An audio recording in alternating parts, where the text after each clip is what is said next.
Okay, this is the first of I don't know how many I'm going to have to make videos on the restoration story that Genesis tells. It's not the initial creation story.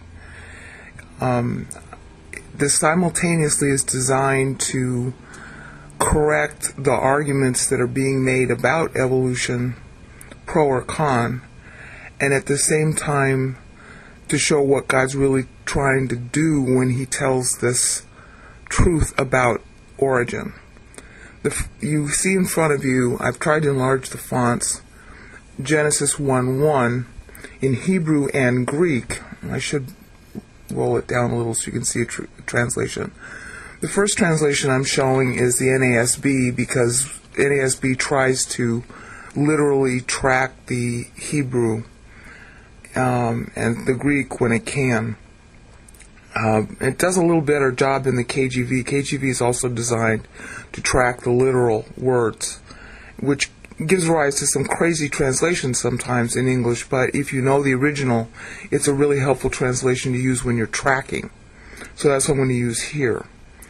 Alright, what I want to demonstrate with Genesis 1:1 is that you do not know when this occurred. So if you're a young earther, this doesn't refute being a young earther. If you claim that the universe is 13 some billion years old and 4.5 billion years old for Earth, like some people in science claim, this doesn't refute that either. And I'm going to show why. Because what you do with the Bible is you always go to what it says, and it has a very particular style that it uses, and you go by that style. For example, we're going to go to the first word here. If I can get my mouse to work. It's hard for the mouse to work with the recording going on. Okay, you see here Bereshit. Alright? This is a verb. If you look in the lower left-hand corner, it's actually a noun in the Hebrew, but Hebrew nouns often work like verbs. Alright? In the beginning. Ba means in. Reshit means beginning, and you're seeing at the lower left all the words that derive from Rosh. Rosh means head. Like your own head. The beginning of a year, Rosh Hashanah. In modern Hebrew, they pronounce Rosh as Rosh. Alright? So, it's real important to look at all the different uses of Rosh or any other Hebrew word, because that tells you a lot of things. God's always playing on etymology, and he's always playing theoretically. So Bereshit, okay, this next word is bara. Oh, my pastor stresses this so often. There are very many creation verbs that God uses, and each one has a slightly different meaning. Here, bara means to make from nothing. Alright? It's ex nihilo creation. We are looking here at the Lord Jesus Christ doing the creating. You don't find that out from this verse. You find it out from other verses in the Bible, which I hope I'll have time to do maybe, but right now I got to narrow my focus. So it's Bereshit bara. Alright? And I'm sorry about my American accent, but I'm just trying to get the words out. As you can see in the lower left-hand window, that's bara, create, to make. Alright? New thing is really not a good translation of the noun.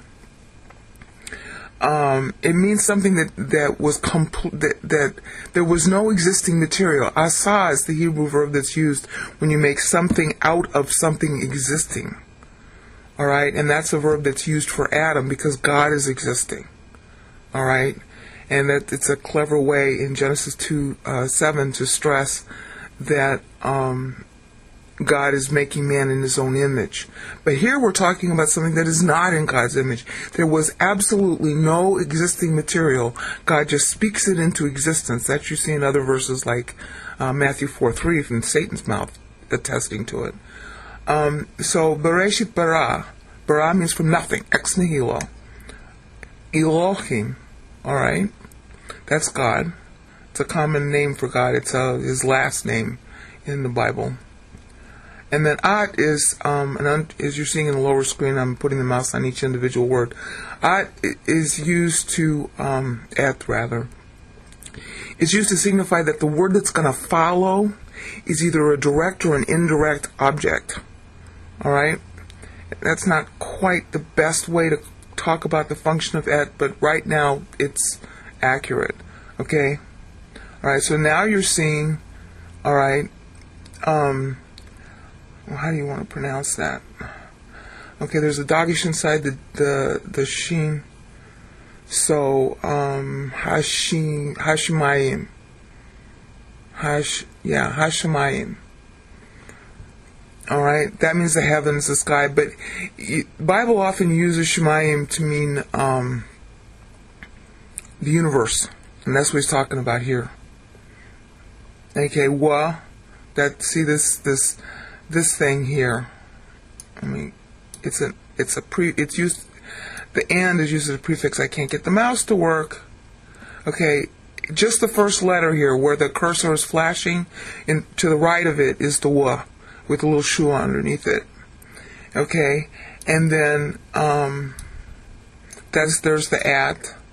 So this is heavens. Damn, I can't get the mouse to work. This is heavens. This is the wa. I won't do it right. See, wa'et. This is wa'et. The wa is the first letter, and then there's the aleph, and then there's the tet.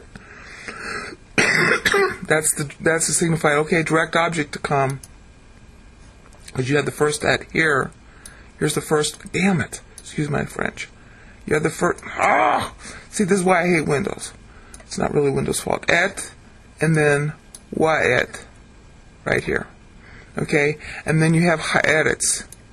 The first letter here is ha. It's a definite article. It's used as a prefix, and then eretz is what follows after that, which of course I can't get the mouse to highlight properly. That's aleph, resh, and then the ts. Okay, ha'eretz is used in the Bible to either signify the land, the promised land. It's used like that a lot, especially in Isaiah. But it's also used to signify the earth as a planet. And you can tell by context which it is. Obviously here it's the planet. Alright, so in the beginning, bara, which we're going to focus on, God created Elohim et Hashmayim wet Ha'eretz. Alright. What's highlighted is bara, and this is how you know that you can't tell when it happened. You'll notice in the lower left-hand corner, what's so cool about Bible Works is they give you the morphology. In this upper part here, I have to wait. In this upper part here, see where it tells you this? It's the verb in the cal perfect third person masculine singular. The cal stem is used in Hebrew to indicate reality. With perfect, they either have perfect or imperfect. Perfect means completed action. Imperfect means incomplete action. Incomplete action is used especially in prophecy for something that hasn't finished yet. But the perfect, and this is really important, get this. Bara, cal, perfect, means it was all done at once by God, being. Now, that completely eliminates the idea of evolution from the get-go. You could take another interpretation and say that God did it, but it played out gradually in time. Christians who are evolutionists will do that with this. All right? But either way you want to call it, it finished because it's in the perfect tense. Perfect means finished, imperfect means unfinished.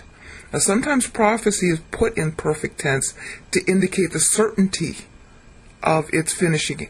And everything I'm telling you, you should be able to find anywhere on the internet by people teaching Bible Hebrew. These are all basic kindergarten Bible Hebrew. All right? Perfect means finished. Now God's perfect, and He perfectly did it all. The more common sense interpretation of this perfect cal, meaning it's a reality, is that He did it in an instant. Because God can speak a thing into existence. You find that out in other verses. So whatever there was to create the first time got done being finished. Now even if you posit that perfect is like the constitutive aorist in the Greek, which is actually used, I better do that. Let me show how they translate it here. This is the Greek now. In arcane, okay, that is the counterpart to bereshit. All right. Okay, now you have this word epoisen. Epoisen. Sorry about my bad pronunciation. That's poeo. Poeo. As you can see in the bottom lower screen. Notice that it's in the indicative aorist. There are many different kinds of aorist. Constitutive aorist or culminative aorist. Those are the terms that my pastor uses. They used to be common terms in the 1930s. I think they call it first and second aorist now. No, that has to do with the conjugation.